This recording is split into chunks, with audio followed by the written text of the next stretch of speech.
غطائے تانیس ڈال دی آپ نے بقول غالب کے کہ موت اچھی لگتی ہے کیونکہ ہے مؤنث۔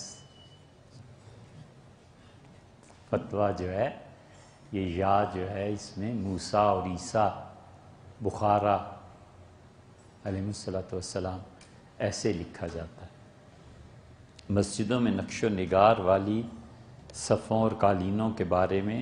فتویٰ کیا؟ مساجد میں جو قبلہ رخ کی دیوار ہے اس پہ کوئی نقش و نگار نہیں ہونا چاہیے۔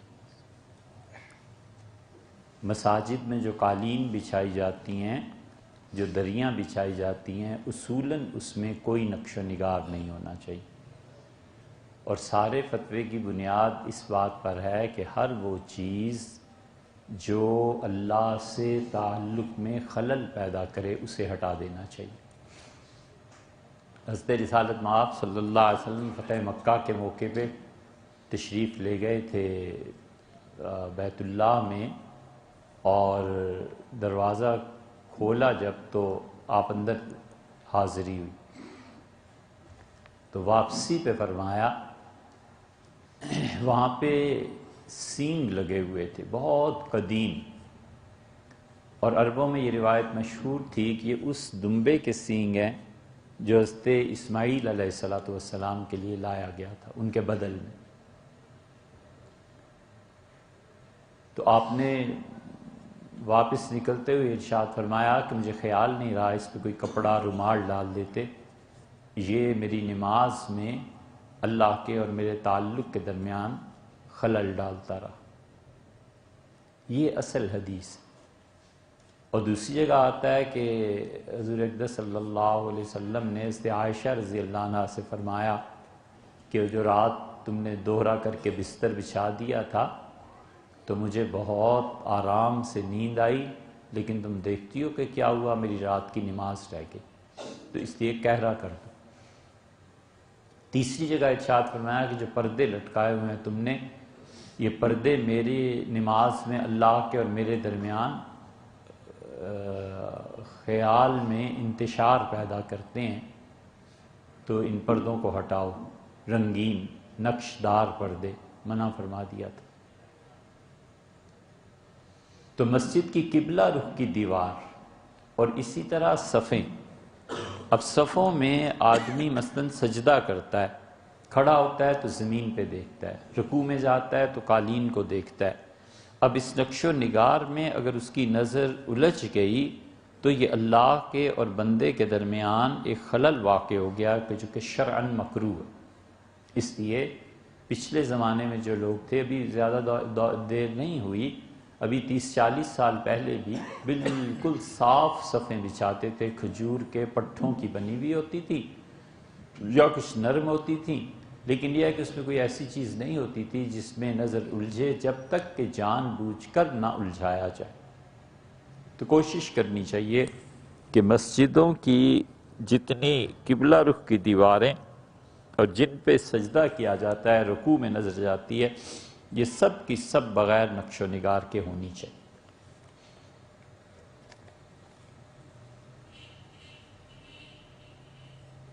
جی آپ نے صحیح فرمایا، یہی بات ہے کہ نقش و نگار کی وجہ سے یہ ہوتا ہے۔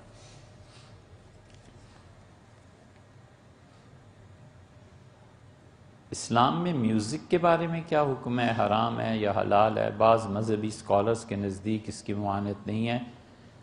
جبکہ علماء کرام میوزک کو حرام اور ناجائز قرار دیتے ہیں۔ اس پہ تو پہلے بات ہو گئی بھیا، آپ نہیں تھے، کافی تفصیل سے۔ علم اور معلومات میں کیا فرق ہے؟ برائے مہربانی وضاحت کر دیں۔ علم چیز کے حاضر ہونے کا نام ہے، وہ حاضری چاہے مادی طور پہ ہو اور چاہے ذہنی طور پہ ہو، اس کا نام علم۔ شے، چیز، تھنگ کبھی کبھی ذہنی طور پہ ہوتی ہے۔ مثلا آدمی کا ذہن میں ایک تصور ہے کہ انگلینڈ کیسا ہوگا، امریکہ کیسا ہوگا، جو جاتے ہیں ان کے ذہن میں پہلے ایک تصور ہوتا ہے، اور بسا اوقات تصویر کے ذریعے اور بسا اوقات نگاہ کے ذریعے یہ چیز قائم ہو جاتی ہے، تو اس کا نام علم ہے۔ جیسے آپ دیکھیں کہ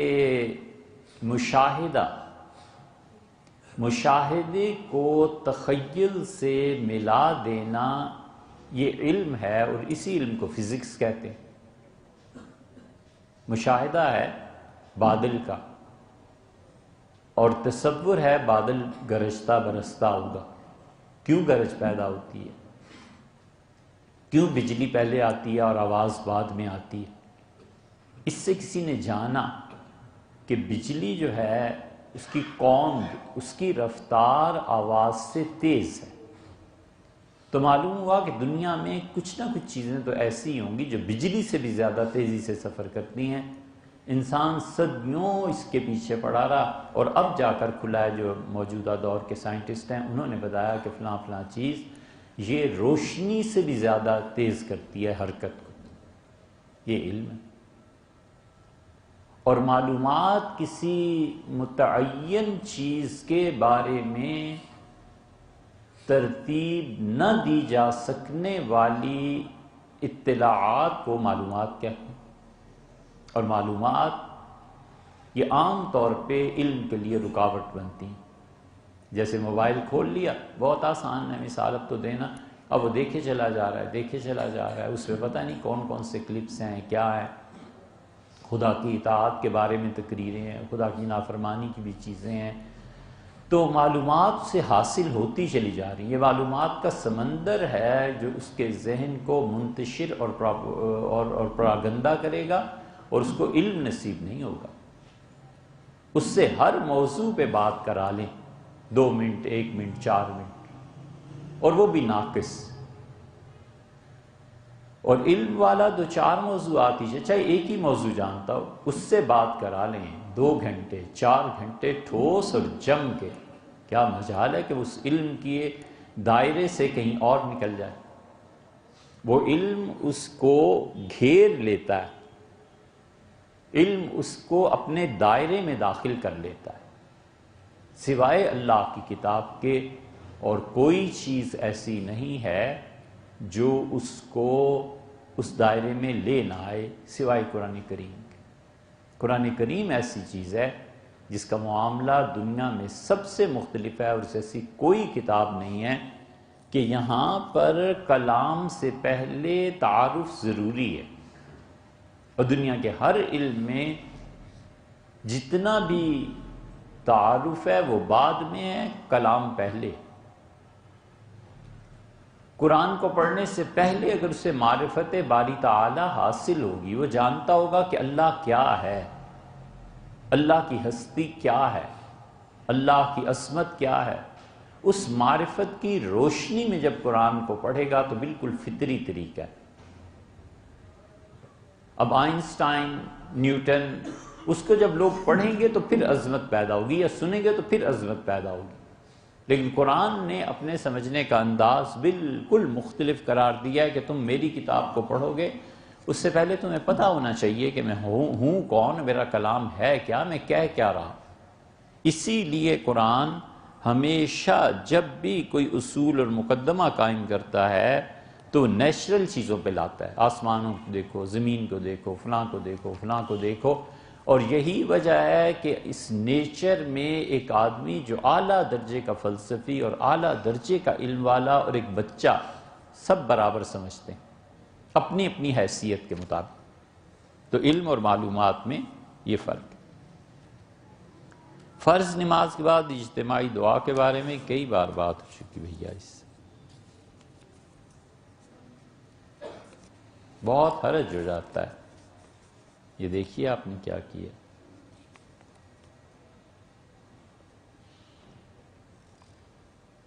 خواجہ سرا کا سٹیٹس اسلامی معاشرے میں کیا تھا،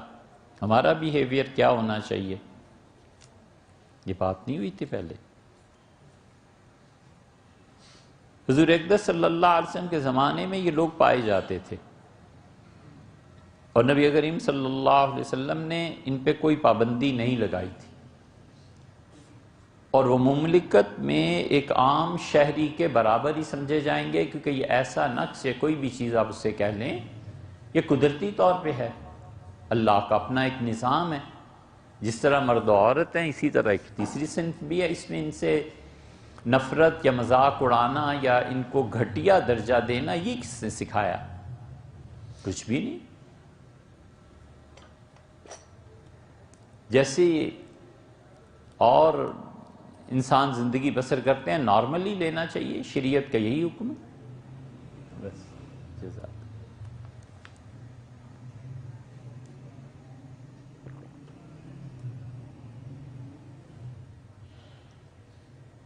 حضور اقدس صلی اللہ علیہ وسلم کے زمانے میں 3 یا 4 رہتے تھے مدینہ منورہ میں، اور لوگ عام طرح ہی ڈیل کرتے تھے، کوئی خصوصیت نہیں تھی، کوئی کسی کو چھیڑنا تنگ کچھ بھی نہیں تھا۔ حتیٰ کہ حضرت عائشہ رضی اللہ عنہا کو، ام المومنین کو، اپنے بھائی عبد الرحمن کی شادی کے لیے رشتے کی تلاش تھی، اور ام المومنین رضی اللہ عنہا کو اپنے بھائی عبد الرحمن بن ابو بکر بہت اچھے لگتے تھے۔ حالانکہ عبد الرحمن بن ابو بکر وہ ہیں جو بدر سے لے کے فتح مکہ تک رسول اللہ صلی اللہ علیہ وسلم کے مخالف رہے ہیں، اپنے والد کو شہید کرنے لگے تھے بدر میں، اور جب اسلام قبول کیا تو انہوں نے، بڑے دبنگ آدمی تھے، بہت جوانی، طاقت، انہوں نے والد کو کہا کہ آپ میری تلوار کی زد میں بدر میں آگے، تو انہوں نے کہا تم نہیں آئے، نہیں تو میں تو نہ چھوڑتا۔ تو عبد الرحمن بن ابو بکر رضی اللہ عنہ شجیع اور بہادر اور کڑیل، ام المومنین رضی اللہ عنہ کو ظاہر ہے بھائی بہت اچھا لگتا تھا، ان کی کرنی تھی شادی، اور عبد الرحمن بن ابو بکر رضی اللہ عنہ بالکل صاف، اللہ سے ایسا صاف تعلق تھا، جب کفر میں رہے تو خالص رہے، جب اسلام لائے تو اللہ ہی کے لیے خالص ہو۔ یزید کی بیعت کے لیے آئے تھے،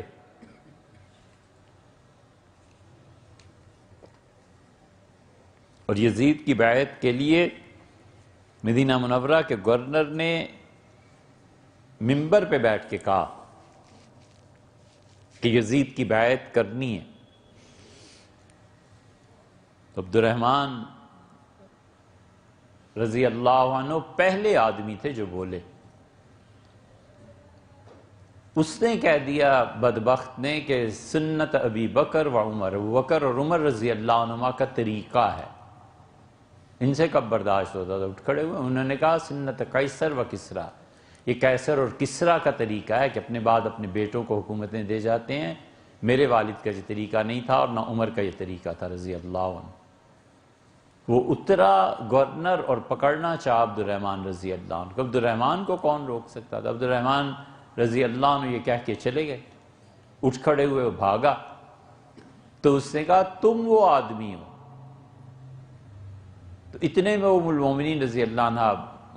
کے گھر داخل ہو گئے، تو اس نے کہا تم وہ آدمی ہو جس کے بارے میں قرآن کہتا ہے، یہ اس نے تانا دیا کہ دیر سے مسلمان ہوئے نا، وہ بکر تمہیں بلاتے رہے ساری زندگی، تو اسے یہ تانا دیا، اس نے کہا تم وہ آدمی ہو جس کے بارے میں قرآن کہتا ہے کہ والذی قال لوالدیہ، جو اپنے والدین کا نافرمان ہے، اور وہ کہتا ہے کہ اف لکما، تم دونوں ماں باپ پہ ناس ہو جائے تمہارا، اور گالیاں بکتا ہے اپنے ماں باپ کو، اور تمہاری مذمت میں قرآن نازل ہوا ہے۔ حضرت عائشہ رضی اللہ عنہ پردے کے پیچھے دروازے پہ آ گئیں، انہوں نے کہا ہمارے بارے میں قرآن نے سوائے اچھائی کے کچھ نازل نہیں کیا، اور میں تمہیں بتاؤں پھر میں پردہ چاک کروں، جو ابھی اپنے باپ کی پیٹھ میں تھے، ان کے ماں باپ کی بھی شادیاں ہی ہوئی تھیں، اور اللہ نے ان پہ لعنت کی تھی، اور حضور صلی اللہ علیہ وسلم نے مجھے بتایا تھا کہ یہ ملعون ہے، میں لوں نام پھر اس کا؟ وہ چپ کر کے چلے گئے۔ تو عبد الرحمن رضی اللہ عنہ بڑی محبت تھی ام المومنین رضی اللہ عنہ کو اپنے اس بھائی سے، ان کی شادی کا قصہ آیا تو انہوں نے ایک یہ جو ہیں کیا ہیں خواجہ سرا، ان سے کہا کہ مجھے کوئی اچھا رشتہ دکھاؤ،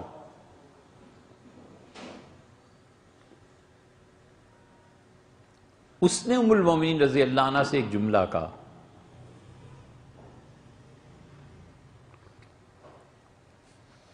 اس سے کہا ام المومنین میں فلاں گھر جاتا ہوں اور وہ لڑکی اس غضب کی ہے، اور پھر ایسی اور ایسی باتیں اس نے شروع کی، اور اتفاق ایسا کہ ام المومنین رضی اللہ عنہا تشریف فرما تھیں اور سامنے یہ بیٹھ کے ان کی باتیں کر رہا تھا،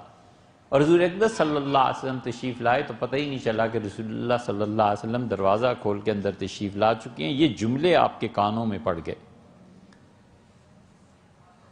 اور خالد ابن ولید رضی اللہ عنہ کا واقعہ بھی پیش آ گیا۔ ایک اور تھا، اس سے خالد ابن ماطع تھا، اس کا نام ماطع تھا، اس نے حضرت خالد ابن ولید رضی اللہ عنہ سے کہا کہ اگر یہ فتح ہو گیا نا قلعہ، تو اس میں جو قیدی بن کے لڑکیاں آئیں گی ان میں سے فلاں کو تم لے لینا، وہ اتنے اچھا اس کا جسم ہے کہ وہ اٹھتی ہے تو 4 بٹ پڑھتے ہیں اور بیٹھتی ہے تو 8 بٹ پڑھتے ہیں۔ یہ جملہ رسول اللہ صلی اللہ علیہ وسلم تک پہنچا، اور جب ام المومنین رضی اللہ عنہ کے آپ نے خود سن لیا تو آپ نے فرمایا خدا غارت کرے انہیں، مجھے نہیں پتا تھا کہ یہ لوگ اتنے غور سے خواتین کو دیکھتے ہیں۔ اور پھر آپ نے حکم دیا، آپ نے فرمایا کہ مدینہ منورہ سے باہر ان لوگوں کے لیے گھر بنائے جائیں، انہیں گھر دیے جائیں، اور ان کو اس بات کی اجازت ہے کہ جمعہ ہمارے ساتھ آ کے پڑھیں، اور اس دوران مسلمانوں چونکہ ان کا کوئی ذریعہ معاش نہیں ہے تو تم انہیں پیسے دیا کرو، جو بھی تمہارے پاس ہوتا ہے دے دیا کرو۔ تو یہ 3 یا 4 افراد تھے، جمعہ پڑھتے تھے، اور جو صحابہ رضی اللہ عنہ مدد کر سکتے تھے کر دیتے تھے، اور رسول اللہ صلی اللہ علیہ وسلم فرمایا بس یہ تمہارے لیے کافی ہے، جتنے بھی ہفتے کے دوران مل جائیں، اور جاؤ اور اپنے گھروں میں رہو۔ یہ ہے بس، انہیں وراثت میں بھی حصہ ملے گا، کون سی ان کی کوئی اختیاری عیب نہیں ہے، اس لیے ان کا مذاق اڑانا، انہیں پیسے نہ دینا، انہیں کم درجے کا سمجھنا، کسی کو اللہ نے اس بات کی شریعت نے اجازت نہیں۔ یہ غالباً واحد صنف ہے جس کو رسول اللہ صلی اللہ علیہ وسلم نے خود پیسے دینے کا حکم ارشاد فرمایا۔ غریبوں کے لیے وہ الگ چیز ہے، لیکن جنسوں میں سے ایک جنس یہ ہے۔